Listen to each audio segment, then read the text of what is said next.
नमस्कार दोस्तों, मैं डॉक्टर विक्रम शर्मा और आज के वीडियो में हम लोग कुछ उन सवालों को लेने वाले हैं जो कि हमारे YouTube चैनल पे लोगों ने पूछे हैं। इसके अलावा जो दूसरे जो हमारे चैनल्स हैं जैसे गूगल माय बिजनेस या फेसबुक पे भी आप लोगों ने जो सवाल डाले हैं उनको हम इस वीडियो में लेने का कोशिश करेंगे। तो शुरू करते हैं। सबसे पहले ओम प्रकाश जेना जी ने बोला है, thank you Om Prakash ji, rotator cuff के बारे में आपने कमेंट दिया है, धन्यवाद आपके कमेंट के लिए। दूसरा सवाल राहुल यादव ने पूछा है, सर मेरा 13 दिसंबर को पटेला का ऑपरेशन हुआ था बट अब मेरा घुटना मुड़ नहीं रहा है, क्या करूं? राहुल जी, पहली चीज, जब भी आप हम लोगों से कनेक्ट करें तो YouTube पे डेफिनेटली आप बेसिक इन्फॉर्मेशन शेयर कर सकते हैं, बट बेटर तरीका ये होता है कि जो हमारा व्हाट्सएप हेल्पलाइन है 9587077444, उस पर आप अपना जो केस हिस्ट्री है वो लिख के भेजें और साथ में आपका पुराना एक्सरे या कोई रीसेंट एक्सरे होता है वो आपको उसमें अटैच करके भेजना चाहिए। यदि ब्रॉडली अपन बात करें तो पटेला के ऑपरेशन के बाद में स्टिफनेस आने का काफ़ी अधिक गुंजाइश होता है, परंतु पटेला के ऑपरेशन के बाद में नी बेंडिंग में आप या आपके फिजियोथेरेपिस्ट कितना प्रेशर लगा सकते हैं, ये सब इस बात पर डिपेंड करता है कि आपकी हड्डी मतलब पटेला मतलब जो नी कैप की जो हड्डी होती है वो किस तरीके से जुड़ी हुई है। यदि उसमें प्रॉपर स्ट्रेंथ आ चुका है तो फिर आप अपने फिजियो की मदद से थोड़ा सा प्रेशर लगा के फिजियोथेरेपी कर सकते हैं, परंतु डेफिनेटली आपको ये बात ध्यान रहना चाहिए कि जो आपके ऑपरेटिंग सर्जन हैं उनकी कंसेंट से ही आपको ये सारे काम करने चाहिए। क्या होता है दोस्तों, यदि आपको कुछ ऐसा एडवाइस कर दिया जाए कि आप उस पर प्रेशर लगा सकते हैं और आपका हड्डी अभी प्रॉपरली नहीं जुड़ा हो तो उसमें फर्दर डैमेज होने के चांसेस होते हैं। तो नट शेल में समराइज करते हुए, यदि आपका बोन प्रॉपरली जुड़ चुका है तो आप थोड़ा सा प्रेशर लगा के नी बैंडिंग का उसमें कोशिश कर सकते हैं, बट आपको अपने ऑर्थोपेडिक सर्जन को और आप अपने फिजियोथेरेपिस्ट को कनेक्ट करके इस बारे में ही कोई डिसीजन आगे इसका लेना चाहिए। यदि लंबे समय तक फिजियोथेरेपी करने के बाद भी आपको रिलीफ नहीं मिलता है और आपका हड्डी प्रॉपरली जुड़ चुका है, मतलब नी कैप का हड्डी प्रॉपरली जुड़ चुका है, तो फिर इसमें जो जरिया होता है कि आर्थ्रोस्कोपिक एडिजियोलाइसिस, मतलब दूरबीन से जो जोड़ के अंदर रेशे बने हुए होते हैं उनको हटा के और हल्के हाथ से घुटने को मोड़ के उसका बैंडिंग हम लोग अचीव कर सकते हैं, बट उसके कुछ प्री रिक्विजिट्स होते हैं, मतलब कि आपका हड्डी प्रॉपरली जुड़ा होना चाहिए। तो आप कोशिश करिए अपने डॉक्टर की मदद से, और फिर भी आपको कोई दिक्कत होती है तो हमारी व्हाट्सएप हेल्पलाइन पे आप अपना जो एक्सरे है वो भेज सकते हैं। चंद्रशेखर हिरवानी जी ने लिखा है, वेरी नाइस वीडियो, धन्यवाद चंद्रशेखर जी। करण जाखड़ ने एक दिन पहले कमेंट किया है, सर इन भाई जी का कांटेक्ट नंबर सेंड मिल सकता है क्या, इंजरी के बारे में बात करनी है। तो ये एक पेशेंट फीडबैक वीडियो है। देखिए करण जी, डेफिनेटली हम लोग कोशिश करेंगे, पर इससे पहले इनका कंसेंट लेने का कोशिश करेंगे। यदि ये कंफर्टेबल है आपसे बात करने में तो आपको हम यहाँ पे YouTube के ऊपर ही इनका नंबर आपको शेयर कर देंगे। अदरवाइज आप जो हमारा व्हाट्सएप हेल्पलाइन है 9587077444 पे ये क्वेरी डाल दीजिए। हमारी टीम ये जिनका ये फीडबैक वीडियो उनको कनेक्ट करेगी। यदि ये कंफर्टेबल है तो डेफिनेटली हम इनका नंबर आपको शेयर कर देंगे। जोया शर्मा ने ट्रेडमिल पर घुटने हो सकते हैं खराब, इस वीडियो पे इन्होंने लिखा है, थैंक यू सर जोया, धन्यवाद आपके कमेंट के लिए। प्रणव सक्सेना ने कुछ लिखा है, बेस्ट फैसिलिटी वीडियो पे इन्होंने लिखा है, सादर प्रणाम, थैंक यू प्रणव जी, आपको भी सादर प्रणाम। नवीन कुमार ने लिखा है, 3 दिन पहले इन्होंने ये कमेंट दिया है, सर मेरा एक लिगामेंट टूटा हुआ है, ऑपरेशन के बाद पहले जैसा हो जाएगा क्या? नवीन जी, यदि आपका लिगामेंट पूरा टूटा है तो पहली बात ये कि 100% आपको सर्जरी में जाना पड़ेगा, आपके पास में दूसरा कोई विकल्प नहीं है। यदि रिकवरी 100% होती है या 99% होती है। मेरे कितने पेशेंट मुझसे ये सवाल पूछते हैं तो बहुत विनम्रता के साथ मैं ये बोलना चाहता हूँ कि मुझे करीब 18-20 साल हो गए सर्जरी करते हुए, परंतु ये क्लेम करना कि 100% बिल्कुल पहले जैसा हो जाएगा, ये थोड़ा सा ओवर स्टेटमेंट होता है। हालांकि मुझे बहुत अच्छी तरह से पता है और मेरे कितने ऑपरेटेड पेशेंट जो कि इंटरनेशनल लेवल पे खेलते हैं, फुटबॉल जैसा गेम खेलते हैं जिसमें कि 8 से 10 घंटे तक उनको खेलना होता है, प्रैक्टिस करनी होती है, घुटने पे बहुत ज़्यादा लोड आता है, ट्विस्टिंग होती है। कितने ऐसे पेशेंट हैं जो कि मैनुअल लेबरर हैं, खेतों में उनको बहुत भारी काम करना पड़ता है, 10-10, 12-12, 15-15 साल हो गए उनको ऑपरेट किए हुए, और दौड़ भाग सारे काम वो बहुत अच्छी तरीके से कर रहे हैं। तो नटशेल में मैं आपको बात समझाने का कोशिश करूं तो बहुत सीधी सी बात है, ACL लिगामेंट रिकंस्ट्रक्शन सर्जरी यदि सारे नियम का पालन करते हुए की जाती है तो इसके बहुत बहुत बहुत ही अच्छे रिजल्ट होते हैं। गारंटी 100%, ये बोलने का परमिशन कितनी ही एक्सपर्टाइज के बाद ईश्वर ने किसी को दिया नहीं है। तो सर्जरी से पहले हमको थोड़ा सा विनम्रता रखनी चाहिए।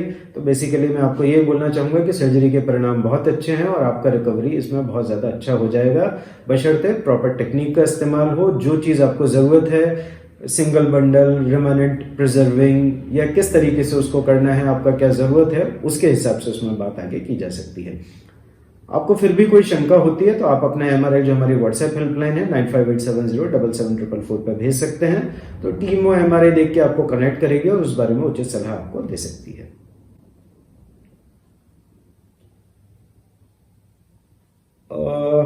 MD रिदवानुल बारी अनस, इन्होंने लिखा है ओ, अब इसका मैं मतलब नहीं समझ पाया। कृपा करके ऐसे कमेंट मत करिए जिनका कोई रिलेवेंस नहीं होता, लोगों के लिए कुछ उपयोगी नहीं होते हैं। अवंत गोहल ने अगेन ट्रेडमिल वाले वीडियो पे लिखा है, गुड, थैंक यू अवंत।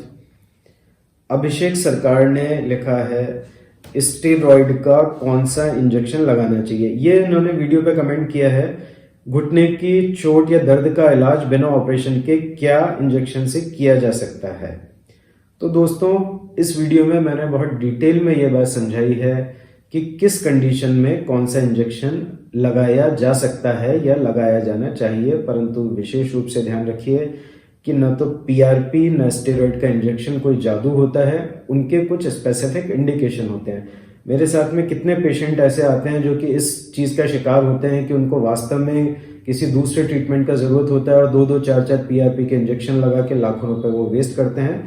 तो सबसे पहले आपके इंडिकेशन को आपको समझना चाहिए। स्टेरॉइड के जो इंजेक्शन जनरली लगाए जाते हैं वो लॉन्ग एक्टिंग स्टेरॉइड, मतलब जिनका प्रभाव लंबे समय तक रहता है, उनको लगाया जाता है। ब्रांड के नाम लेना मैं इस पर उचित नहीं समझता क्योंकि वो ब्रांड प्रमोशन जैसी चीज़ मानी जाती है, परंतु जो लॉन्ग एक्टिंग स्टेरॉइड्स होते हैं वो जनरली इंट्राआर्टिकुलर, मतलब स्टेरॉइड के इंजेक्शन दो तरीके से लगाए जा सकते हैं। इंट्राआर्टिकुलर लगाए जा सकते हैं, किसी टेंडन के आसपास कोई इन्फ्लेमेशन होता है तो अल्ट्रासाउंड गाइडेड, या और दूसरे तरीके से उनको लगाया जा सकता है। दोनों अलग अलग किस्म के होते हैं और दोनों के अपने अपने तरीके होते हैं, अपने प्रिकॉशन होते हैं। तो इस बारे में तो आप अपने जो भी आपके डॉक्टर हैं या उनसे आप बात कर सकते हैं और ये आपको इस बारे में सलाह मिल सकती है।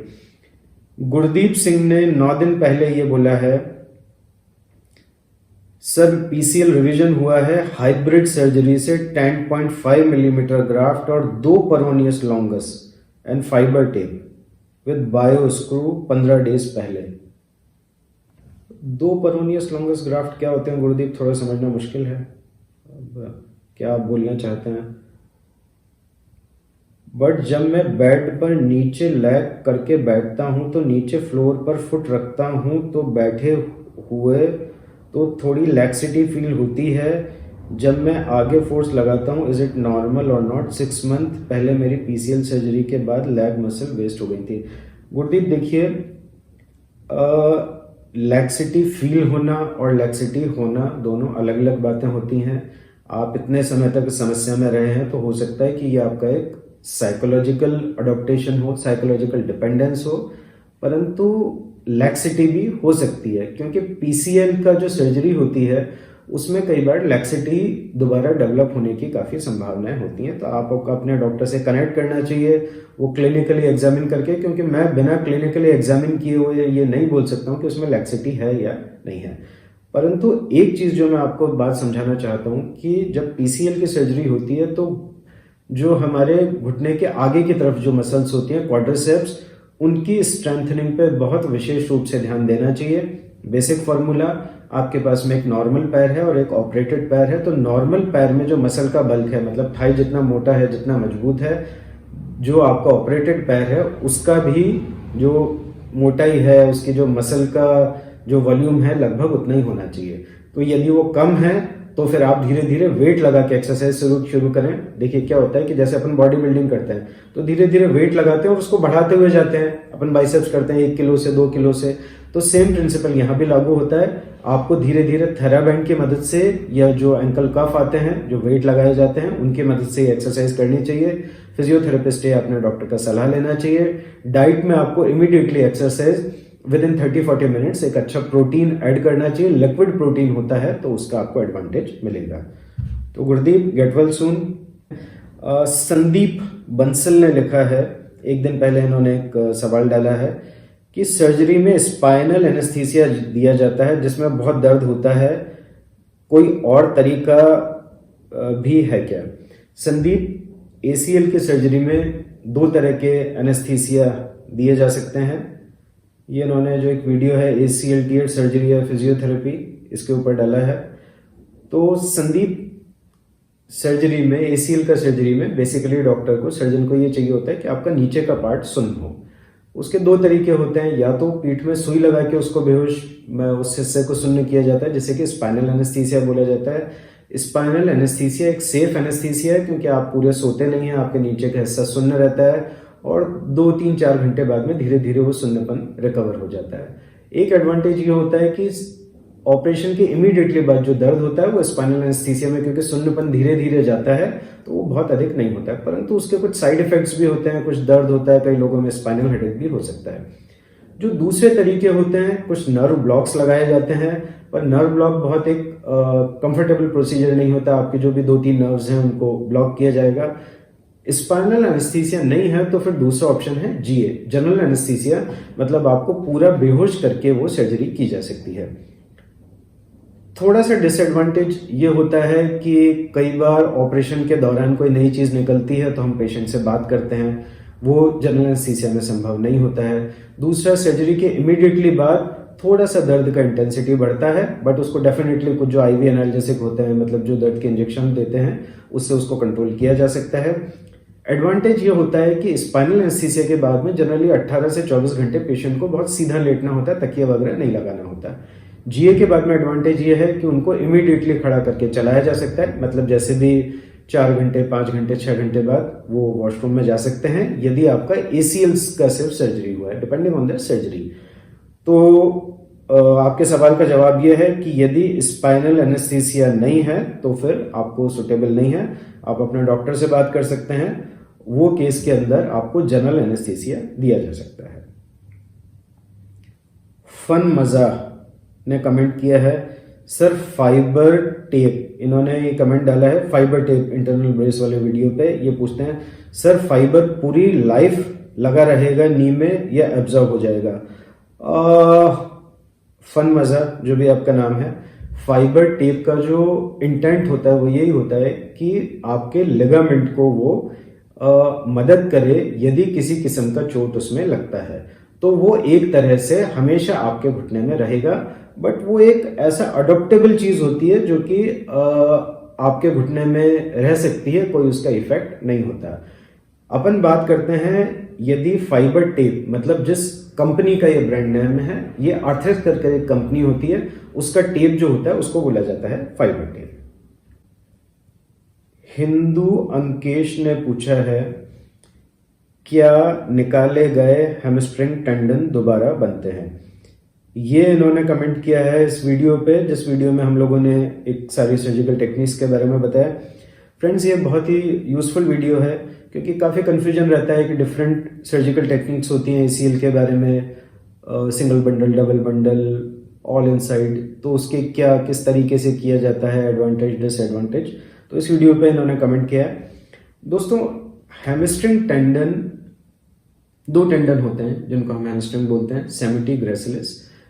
अधिकतर केसेस में जब से ऑल इनसाइड का टेक्निक यूज करते हैं या सिमिलर कोई दूसरी टेक्निक यूज करते हैं तो एक ही टेंडन से उसमें काम हो जाता है। तो हैमस्ट्रिंग का टेंडन जब भी निकाला जाता है, फॉलोअप में उसको अल्ट्रासाउंड से जितनी भी रिसर्च स्टडीज है उनको चेक किया गया है, तो यह पाया गया है कि जो उसकी टेंडन शीथ होती है उसके अंदर उसका हीलिंग होता है और हैमस्ट्रिंग का स्ट्रेंथ बहुत अच्छी हद तक अब हम लोग रिगेन कर सकते हैं। पर हैमस्ट्रिंग टेंडन में ये ध्यान रखना होता है कि जो हैमस्ट्रिंग मसल का स्ट्रेंथनिंग है वो इमीडिएटली सर्जरी के बाद में हम लोगों को नहीं करना चाहिए। तो आपके सवाल का जवाब है टेंडन हील हो जाता है, स्ट्रेंथनिंग इमीडिएटली बाद में नहीं करना चाहिए।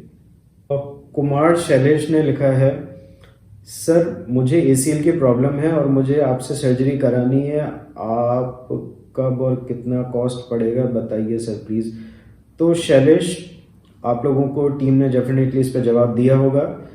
आप अपना MRI 9587077444 पे भेजिए। मैं आपको इस वीडियो पे ये कमेंट कर सकता हूँ कि आपका जो भी मदद होती है वो हम करने का कोशिश करेंगे।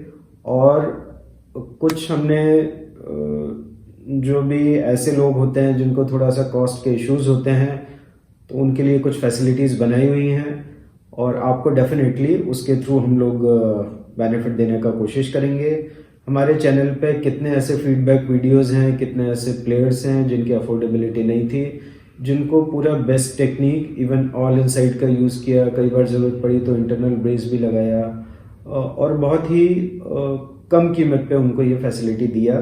तो डिपेंड करता है आपको क्या प्रॉब्लम है क्या नहीं है, तो आप व्हाट्सएप हेल्पलाइन पे कनेक्ट करिए, तो आपको मदद करने का हम लोग पूरा कोशिश करेंगे।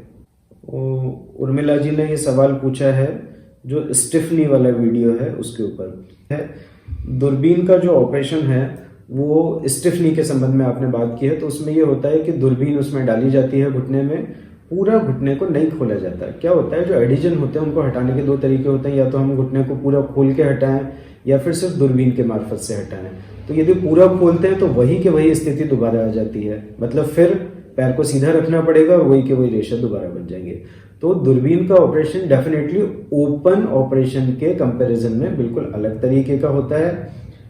आपका जिसके भी बारे में आप ये सलाह चाहती हैं तो अगेन जो व्हाट्सएप हेल्पलाइन है उस पर डिटेल भेजिए। सबसे पहले ये देखना ज़रूरी है कि आपको बेनिफिट कर सकते हैं या नहीं कर सकते, और फिर जैसे मैंने पहले आपको बोला कि एक्सपेंस के बारे में पूरा आपको मदद करने का कोशिश करेंगे। अगला सवाल है आरव ने पूछा है, ये जो ACL injury A to Z वाला वीडियो है तो ये एक बहुत अच्छा वीडियो है, करीब 35-40 मिनट का, इसमें सारी चीज़ें बताई गई हैं। तो मुझे लगता है कि आरव, आपने जो इसमें इंजरी के इमीडिएटली बाद क्या करना है उसके ऊपर ये सवाल पूछा है। आपने पूछा है कि सर सर्दी में भी आइस का यूज़ कर सकते हैं क्या। आरव, जब इमीडिएट इंजरी हुई है पहली चीज़ गर्म सेक नहीं करना, मालिश नहीं करना, क्रेप बैंडेज हल्का सा कंप्रेशन देना है, और आइस का सेक करने से वो बहुत जल्दी सूजन आपकी जाएगी।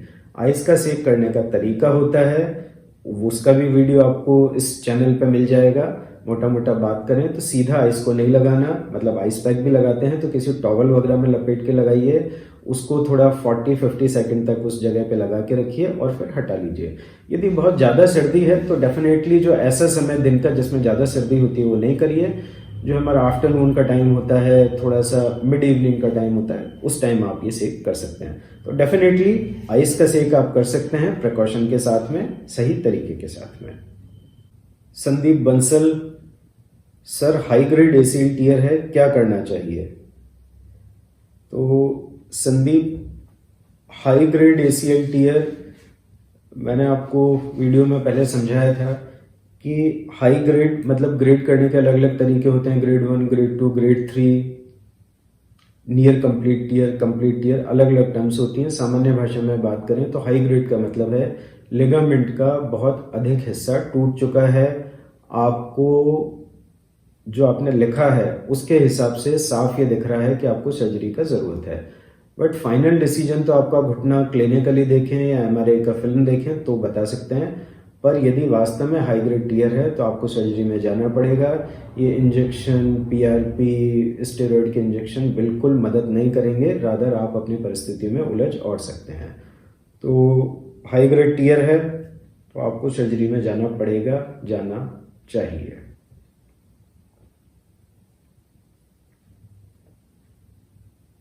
और 5 दिन पहले शुभ कुमार ब्लॉग, इन्होंने लिखा है, सर मेरा ओनली पटेला डिस्लोकेशन हो गया था और वो ऑटोमेटिक सेंटर पे आ गया, डॉक्टर के पास गया था, वो प्लास्टर कर दिए 1 मंथ के बाद। अब मेरा घुटना 90 डिग्री से ज़्यादा फोल्ड नहीं होता। डॉक्टर बोले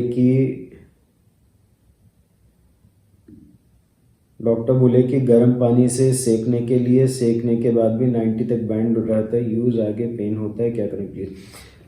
शिव कुमार, डेफिनेटली सबसे पहली चीज़ फिजियोथेरेपी करना चाहिए, क्योंकि पहली बार जो पटेला का डिस्लोकेशन होता है यदि वो रीलोकेट हो जाता है तो कोई भी उसमें सर्जरी नहीं करता। प्राइमरीली फर्स्ट बार को तो हम लोग फिजियोथेरेपी से ठीक करने का कोशिश करते हैं।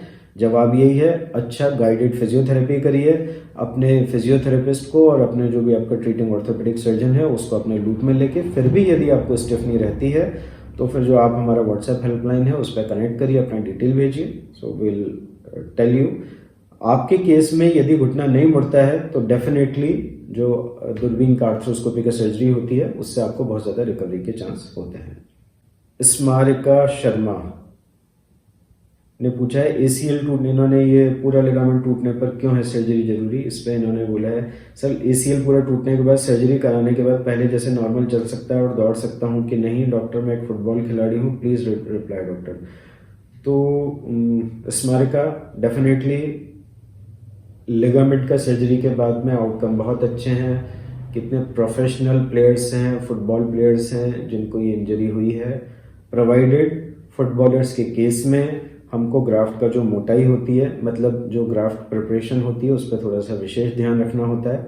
मतलब उसके कुछ प्री रिक्विजिट्स होते हैं, कुछ तरीके होते हैं जिनको स्पेसिफिकली हम लोग जो स्पोर्ट्स पर्सन है उनको ट्रीट करने में उपयोग करते हैं। और सबसे ज़रूरी बात आपके केस में यदि आप फुटबॉलर हैं कि रिटर्न टू स्पोर्ट्स का एक क्राइटेरिया होता है, मतलब जब आपके मसल में पूरा स्ट्रेंथ हो जाता है तो सबसे पहले नॉर्मल रिकवरी के बाद में आप स्ट्रेंथनिंग करेंगे, स्पेसिफिकली आप हैमस्ट्रिंग पे ध्यान देंगे, उसके लिए आप थेराबैंड या वेट कफ यूज़ कर सकते हैं। फिर आप जो आपका प्रोप्रोसेप्शन ट्रेनिंग है, एजिलिटी ट्रेनिंग है, मतलब जो डायरेक्शन बदल के हम करते हैं धीरे धीरे आप उस पर जाएंगे।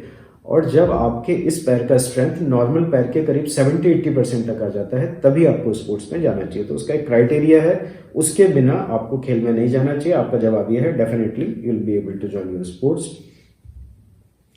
सबराम कुमार ने ये पूछा है फिजियोथेरेपी वाले वीडियो पे कितने दिन बाद करना है, ये तो आपने बताया नहीं। तो सबराम कुमार, बेसिकली जो एसीएल के बाद की फिजियोथेरेपी होती है वो फेज में होती है। इसको हम बोलते हैं फेज 1, फेज 2। मतलब इमीडिएटली ऑपरेशन के बाद क्या करना होता है, जब हम 3 वीक पे जाते हैं तब क्या करना होता है। तो जनरली फर्स्ट 3 वीक तक 90 डिग्री का नी बेंडिंग, वजन डाल के उस पर चलना, बेसिक स्ट्रेंथनिंग। 3 वीक के बाद में शॉर्टनी ब्रेस जो हिंज होती है उस पर शिफ्ट कर देते हैं और स्ट्रेंथनिंग थेराबैंड या वेट कफ के साथ में किया जाता है। तो ये सब डिपेंड करता है कि आपके पोस्ट सर्जरी का फेज क्या है। फिर भी कोई आपको स्पेसिफिक सवाल है तो आप हेल्पलाइन पे डाल सकते हैं। दोस्तों बस अब 2-3 क्वेश्चन और लेंगे इस वीडियो में। अंशु वर्मा ने पूछा है A to Z ACL के वीडियो पे, सर मेरे घुटने का हड्डी निकला जैसा है, वहां का मांसपेशियां डेवलप नहीं हुआ है, बचपन से ही कोई उपाय दवा की जरूरत है, please guide me sir. Anshu, बहुत वेग सा अजीब सा सवाल पूछा, अब आपने इसको कैसे जवाब दिया जाए। बचपन से यदि मांसपेशी कमजोर है तो बहुत सारी कोई तकलीफ हो सकती है, पोलियो हो सकता है और किसी कारण से हो सकता है, बचपन में ही लिगामेंट टूट गया हो तो आप उस पैर का कम इस्तेमाल कर रहे हो उसके कारण हो सकता है।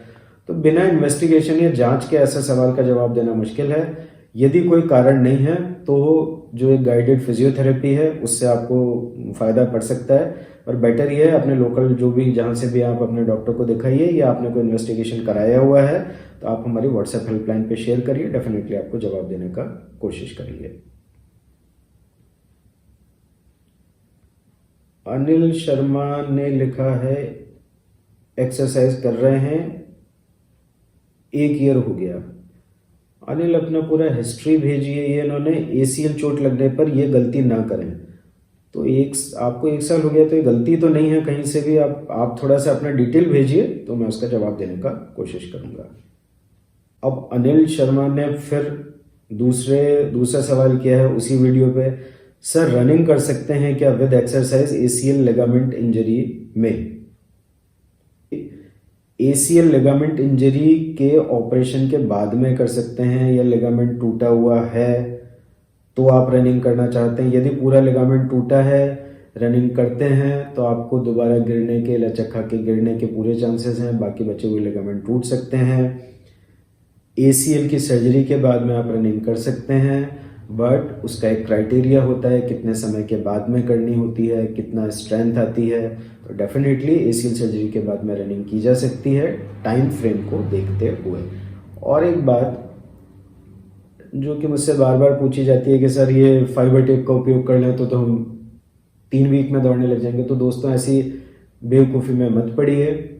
मैंने कितनी बार आपको ये बोला है कि जो कंपनी फाइबर टेप बनाती है, जिसका नाम आर्थरेक्स है, वो तक ऐसे क्लेम नहीं करती। तो ऐसे फॉल्स क्लेम में मत पड़िए, क्योंकि यदि री इंजरी होती है तो आप अपने प्रॉब्लम में काफ़ी ज़्यादा फंस सकते हैं। मोटिवेशनल वीडियो ने कमेंट किया है, ये इन्होंने वीडियो देखा है कैसे पहचाने अपने एसीएल की चोट को बिना एमआरआई के। दोस्तों इस वीडियो में मैंने बताया कि ऐसे क्या सिम्टम्स होते हैं जिनको देख के आपको बिल्कुल दिमाग में अलार्म बजना चाहिए कि हाँ मेरे एसीएल टीयर है। एमआरआई से उसे हमेशा कंफर्म किया जाता है। डॉक्टर यदि मेरे पास आते हैं, मैं बहुत ज़्यादा कंफर्म होता हूँ, तब भी एमआरआई किया जाता है, ये देखने के लिए कि कोई एसोसिएटेड दूसरा इंजरीज तो नहीं है। तो आपका जवाब यही है कि बिना एमआरआई के जो एक्सपीरियंस डॉक्टर हैं, क्लिनिकल एग्जामिनेशन से, हिस्ट्री से ही इस बात का अंदाजा लगा सकते हैं कि एसीएल की चोट की संभावना है या नहीं है। यदि चोट की संभावना उनको दिखती है तो डेफिनेटली आपको एमआरआई कराना चाहिए। उस इन्वेस्टिगेशन से भागने का कोई मतलब नहीं है। तो बता सकते हैं, पर उनकी सलाह से आपको एमआरआई भी कराना चाहिए।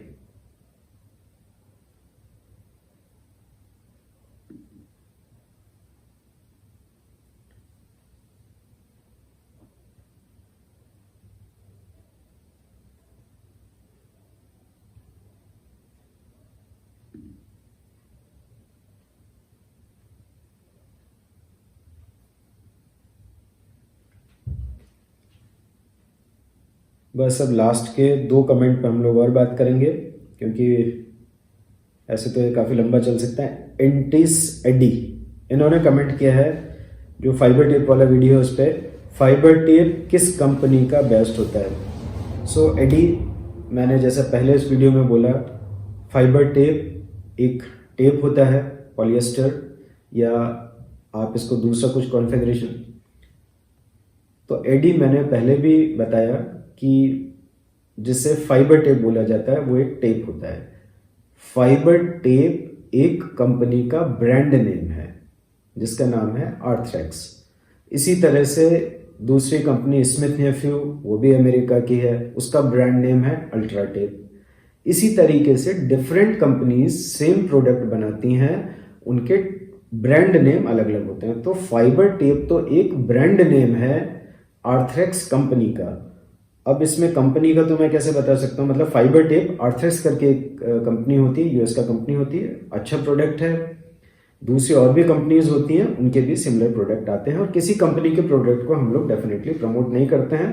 तो आप अपने सर्जन की कन्वीनियंस से ये इस बारे में डिसीजन ले सकते हैं।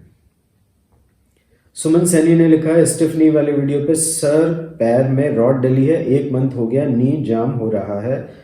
तो सुमन, बेस्ट तरीका यह है अपने ऑपरेटिंग डॉक्टर से बात करके आपको धीरे धीरे फिजियोथेरेपी इस पर करनी चाहिए, पटलर मोबिलाइजेशन करना चाहिए। कितना प्रेशर लगा सकते हैं, नहीं लगा सकते, डिपेंड करता है कि किस तरह का फ्रैक्चर था। तो अपने सर्जन से बात करके एक गाइडेड फिजियोथेरेपी करनी चाहिए। आखिरी सवाल आज का लेते हैं। क्रेजी स्पोर्ट्स ने बोला है पूरे लिगामेंट टूटने पर क्यों है सर्जरी जरूरी। इस वीडियो पे क्रेजी स्पोर्ट्स ने पूछा what's your address. So crazy sports, just send your query or your MRI to our WhatsApp helpline 9587077444। उस मैसेज भेजने पे आपको जो लिंक आता है वो बहुत ही उपयोगी लिंक होता है। उसको आप जब भी क्लिक करते हैं तो आपको काफ़ी सारी जो फ्री बुकलेट्स होती हैं वो डाउनलोड आप कर सकते हैं, और उसी लिंक में जो हमारा एड्रेस है उसका लोकेशन भी उसमें डला हुआ होता है। तो दोस्तों आज का वीडियो यहीं समाप्त करते हैं, क्योंकि ऐसे तो सवाल हमारे चलते जाएंगे। बट मैं आप लोगों को ये बताना चाहता हूँ कि आप जब भी YouTube पे कोई कमेंट करके सवाल डालें तो बहुत क्लियर उसमें नरेट करें। हो सकता है लिखने में थोड़ा सा टाइम लग जाए, तो मैं व्यक्तिगत रूप से इस तरीके की वीडियो बना के और आप लोगों को जवाब देने का कोशिश करूंगा। थोड़ा सा धैर्य रखिए, क्योंकि इमीडिएटली उसको रिस्पॉन्ड देना कई बार संभव नहीं होता है। तो जैसे भी मुझे समय मिलता है जल्दी से जल्दी मैं उसको बताने का कोशिश करूंगा। आप लोगों के जो भी सवाल होते हैं आप इस वीडियो के कमेंट बॉक्स में डाल सकते हैं, या डिफरेंट वीडियोस जो भी आपको रिलेवेंट सुटेबल लगते हैं उनको देख के उसके अंदर आपको डाल सकते हैं। तो डेफिनेटली हम लोग आपको जवाब देने का कोशिश करेंगे। और आपके कोई यदि प्रॉब्लम है तो आप MRI जो हमारी व्हाट्सएप हेल्पलाइन है उस पर डाल दीजिए। और प्लीज़ इररिलेवेंट कमेंट्स मत करिए, क्योंकि उससे आपका, मेरा और वो पेशेंट जिनको मुझे बेनिफिट देना है उन सब का नुकसान होता है। तो कृपया ऐसा मत करिए। तो इस वीडियो को देखने का धन्यवाद। Stay blessed, stay happy, stay fit.